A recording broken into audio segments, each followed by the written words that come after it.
Well, hi everyone. Welcome to the New England Racing Show, Manchester, New Hampshire, Channel 23. Also on YouTube, and like us on Facebook. It'll come up on your Facebook page every week. And I'm your host, Bill Sturgis. Well, this past week we went to Waterford, Connecticut, to the Waterford Speedbowl with a midget, and they had their big weekend that was postponed from 2 weeks ago. So we're going to take a little tour of the pits and show you some racing action.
I don't want your head to 12, but we ran that time today.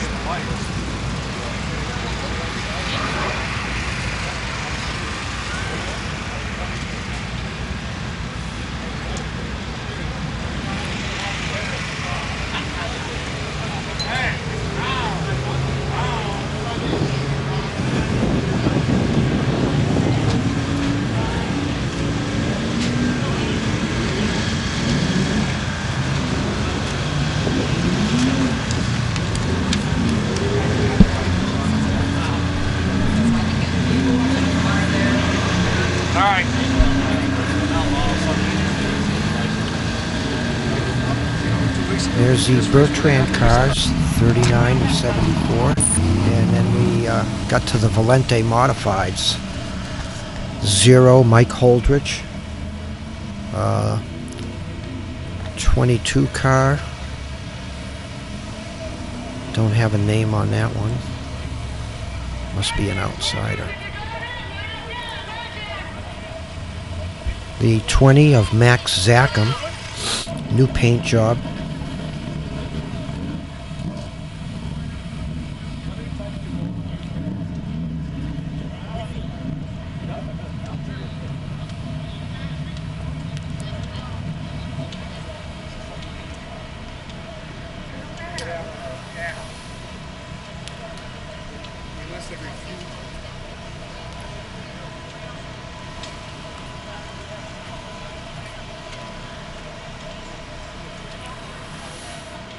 '53, that's Norm Wren. I believe he's from New Hampshire or Northern Mass.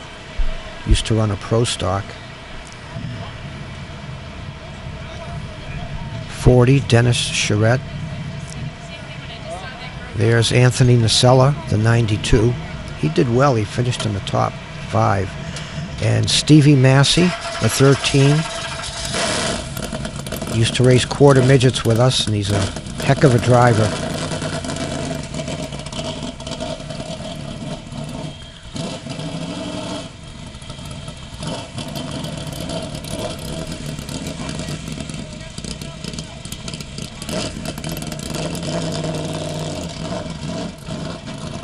There's Max. And then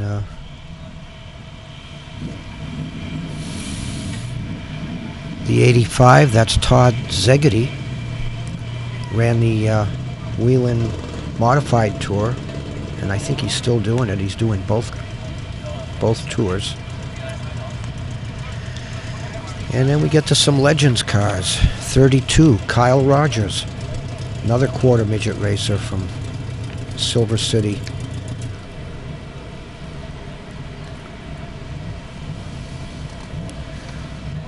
Another nice modified, the 66 of Dylan Kopek.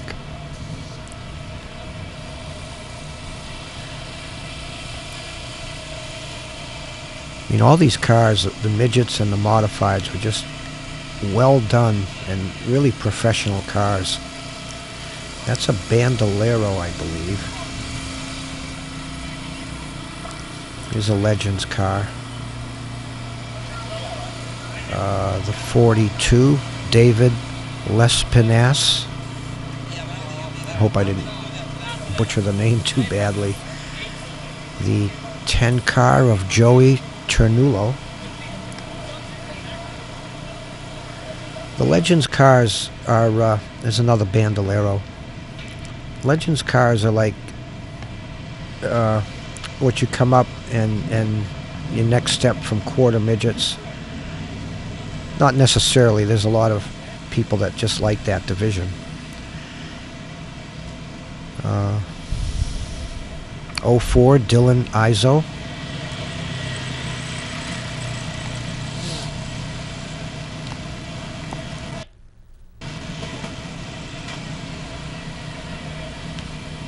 The 75. Don't have a name on that one.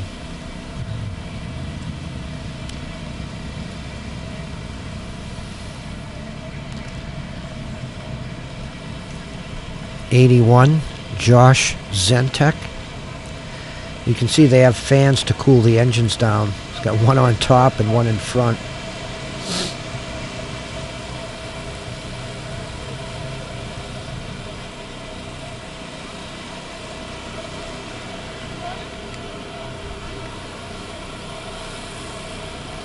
Legends cars run all over the East Coast.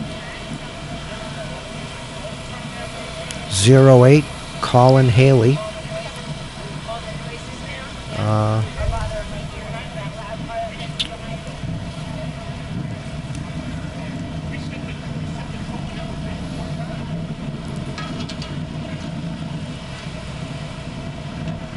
'59, I think that's Peter DePizzle. 86, Scott Limkeman. 33, Sal Angelo, sorry. And then back to the midgets. That's the 4, driven by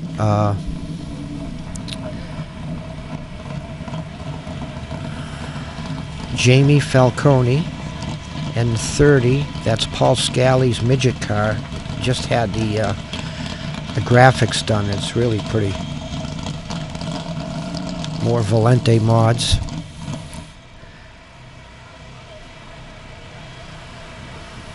The 19, David Schneider.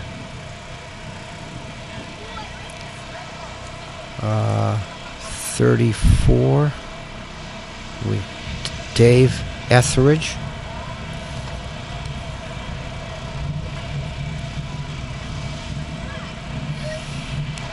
59, I think that's an SK. He actually, Rick Williams, he won one of the races that weekend. Saw a picture of him in Victory Lane. The 15 of Charlie Pastriak. There's a beautiful car. 32 of John Abelli.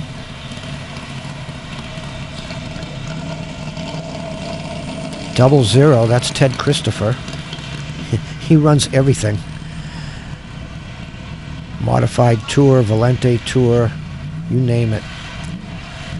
The 17, Todd Owen in the Jack Bateman owned car. The 09, Brad Van Houten.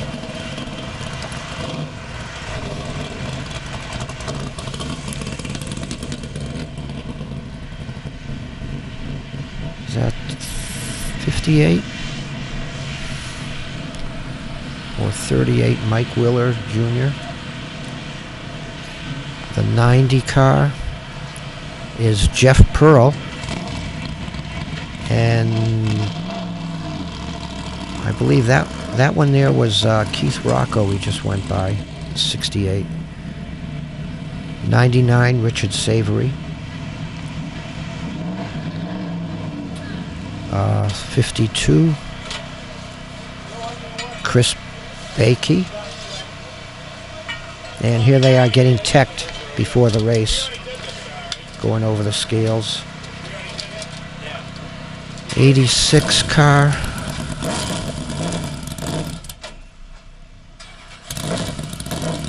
Sean Solomito. And here's the 2 NEMA heats. Steve Grant, the flagman, invited us to stand on the flag stand, and we get to see how he runs the flagging a little bit. He's giving orders up to the drivers. They have one-way radios where they're going to line up.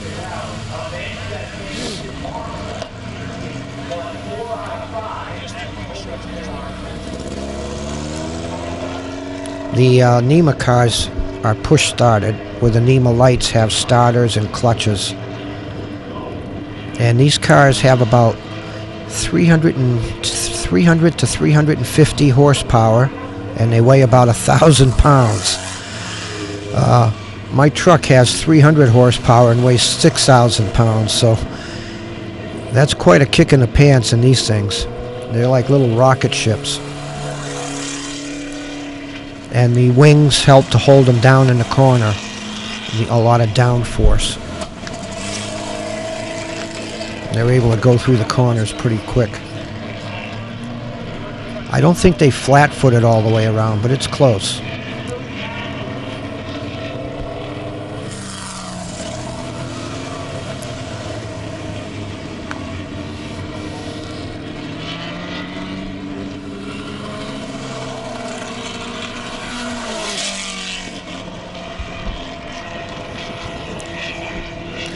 Waterford's a 3/8 mile track, pretty much like Lee. It's one of our favorite tracks. It's 150 miles from Manchester, but it's worth going there. This was this past Saturday. It was just a beautiful day, about 60 degrees. And we're saying, okay, spring's here. Yet this morning I wake up to come and do the show and we have an inch of snow out. So that was winter's last gasp, I guess.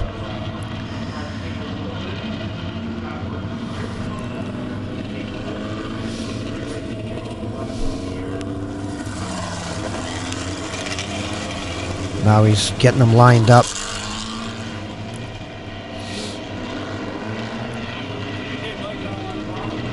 That's, I believe, Randy Cabral. Car wouldn't start.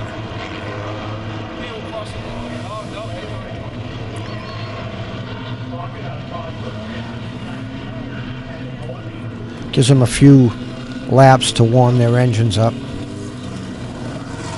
Now he's telling them, crossing the flags, let's double up. Get into starting order.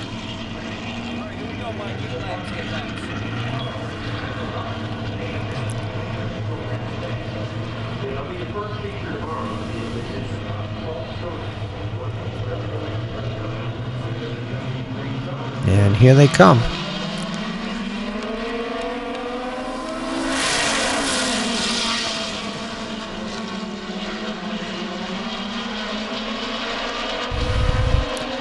Let's see, second place, 21, is Jimmy Chambers.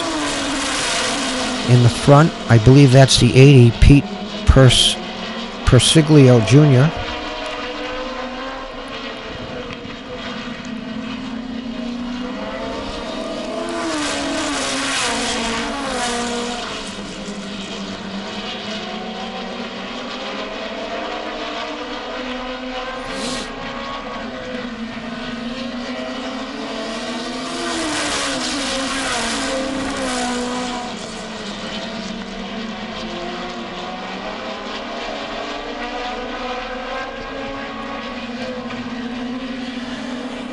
Cross flags are halfway. These are, I believe, 8 or 10 lap heats, so they go by pretty quickly.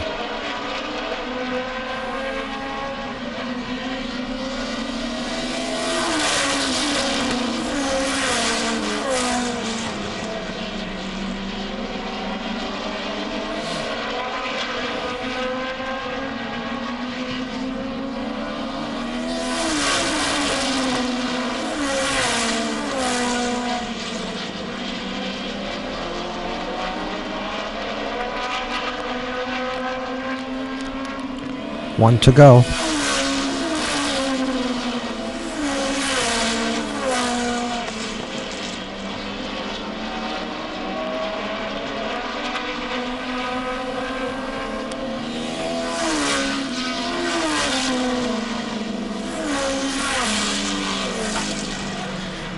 I don't know how he holds on to those flags, because when they go by, the wind just wants to rip it out of your hand.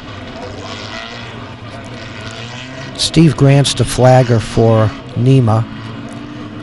His dad, Earl, was a long-time flagger too, and Steve is taken over. His dad passed away recently. Okay, on the pole, 15A, Avery Storr, 17-year-old that moved up from NEMA Lights this year. And his dad, Russ, was a long-time competitor. And his uncle, Greg, the same. It's just a big racing family. That was a false start. They weren't lined up properly, so they just left the yellow on, the yellow lights in the corner, so they know that that wasn't a start. Now he's pointing at him. He's like, okay, get in line. We got the 29 out there, Ian Coomans, second row inside. Forgive me if I missed some of these cars. They go by so fast, I can't get their number.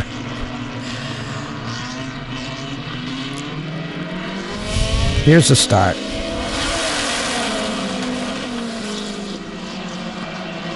Okay, that's Paul Scally in second, Ian Coomans in third. Then fourth on the inside, the 71, is Seth Carlson, another quarter midget racer, former.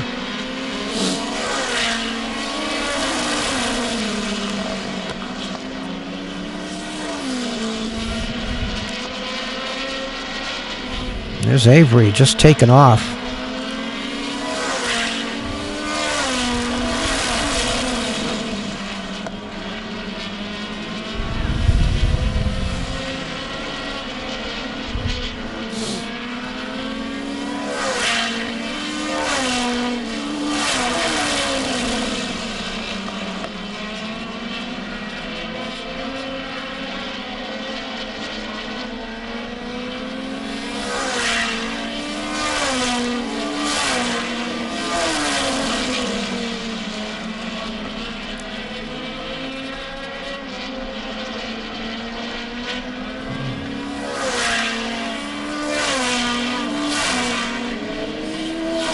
Good job, Seth, passing on the inside on the back straight.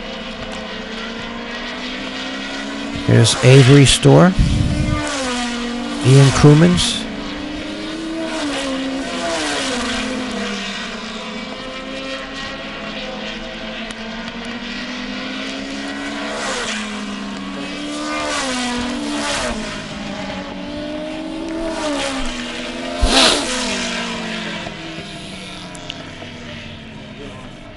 So that's it for the NEMA heats, and what we have, I wasn't able to tape the NEMA Lite feature because my son's in it and it just makes me too nervous, but we did have a GoPro on the car, so we can show you the in-car camera. PJ won the race, started 10th, and we'll get to that, and you get to see his view from the cockpit of the winning car.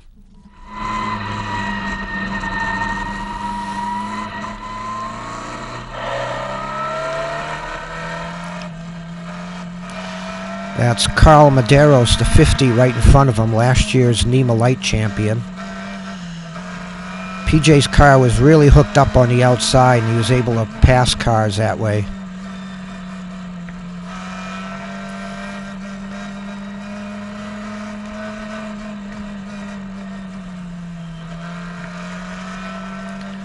That's Andy Barrows in the white 46 ahead of him.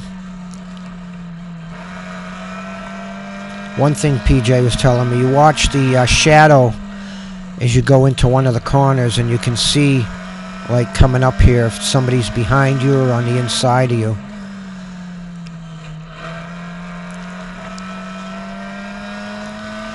He's passing a car on the inside there. Started 10th. I think he's in like 5th right now.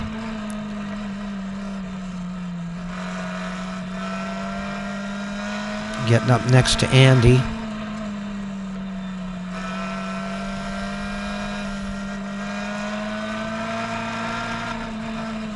This is where a lot of the passing was done, was in the corners, because the car was handling so well. I think somebody broke there. That's why they slowed up so much.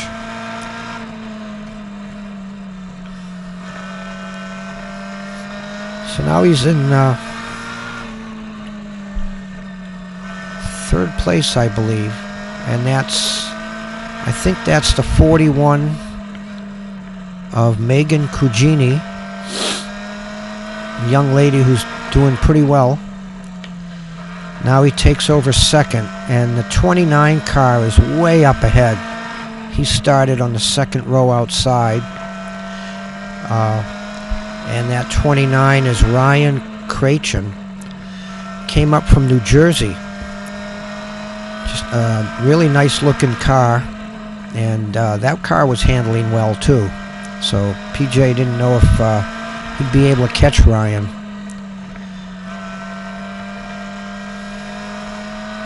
Ryan had about a 1.8 second lead at the time. PJ says, "Dad, I did everything I could. I was trying to catch him." So I'm up in the stands saying, boy, what we need is a yellow here. And we got one. Richie Morocco's car was leaking water or oil, and he ended up right there spinning out in his own liquid. So that allowed us to catch up to the 29, which is on the inside, and PJ's on the outside on the restart here. Here we go. Side by side. Ryan's doing a real good job. Well, PJ's able to take the spot away. Mainly because Ryan's car, with NEMA lights, they allow you to have high-performance cams.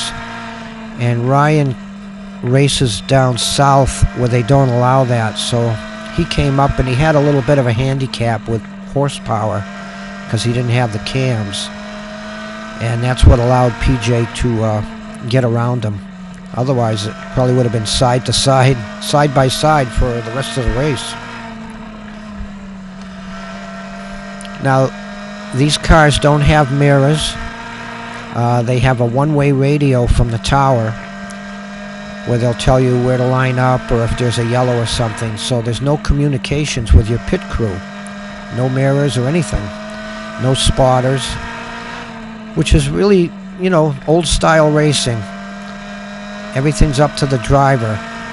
But what it does is PJ's lengthening his lead, and he didn't know it. For all he knew, somebody was like 10 feet behind him.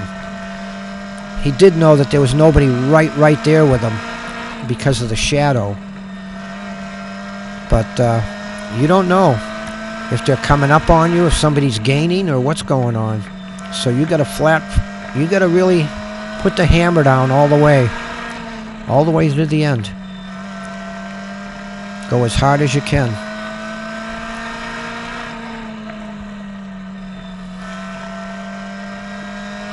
This was a 25-lap race, and they only had one restart. One yellow flag for that spin out in the water.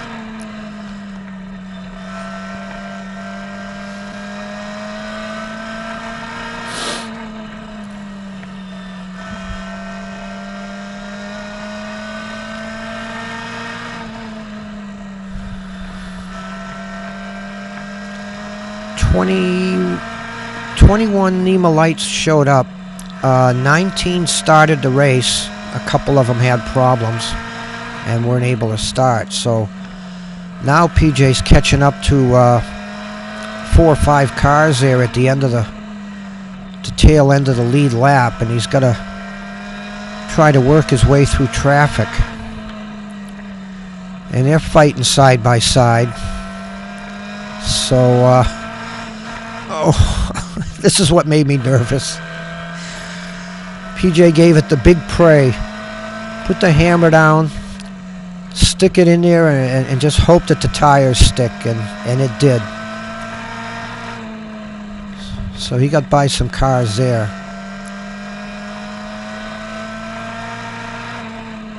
Some of the drivers, this was their first race in the cars, so they weren't going all out.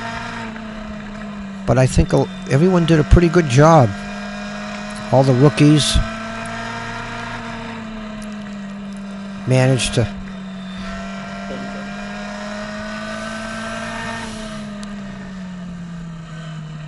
and that's it.